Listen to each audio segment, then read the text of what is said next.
हमारे कुछ concepts seriously reflection जाते हैं। मिसाल के तौर पर ये बात कि मेरी सेल्फ रिस्पेक्ट नहीं इजाजत देती कि मैं एक आदमी जिसने मुझे गाली दी है मैं उससे तमीज से बात करूं या बात ही करूं। मेरी सेल्फ रिस्पेक्ट मुझे ये इजाजत नहीं देती कि मैं झूठ बोलूं। मेरी सेल्फ रिस्पेक्ट मुझे ये इजाजत नहीं देती कि मैं गाली दूं। उसने गाली दी है वो उसकी सेल्फ रिस्पेक्ट का मसला है, मेरी सेल्फ रिस्पेक्ट का मसला नहीं है। मेरी self respect is not hinging upon how other people treat मी।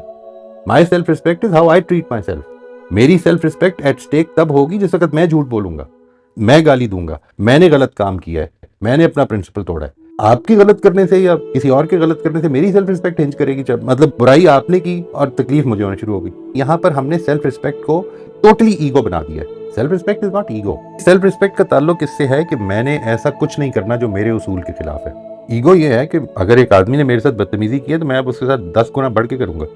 जब आदमी ईगो का शिकार होता है तो अपनी सेल्फ रिस्पेक्ट को साइड पे रख देता है। This is how I define self respect. Self respect is something that relates to me which only I can trample. मैं खराब कर सकता हूं अपनी सेल्फ रिस्पेक्ट और दुनिया का कोई शख्स नहीं कर सकता, लेकिन मेरी ईगो को सारी दुनिया जो है हर्ट कर सकती है। मेरा झूठ बोलना मेरी सेल्फ रिस्पेक्ट के खिलाफ है। मेरा कामयाबी से धोखा दे लेना किसी को मेरी सेल्फ रिस्पेक्ट के खिलाफ है। मेरी ईगो की सेटिस्फेक्शन है उसमें।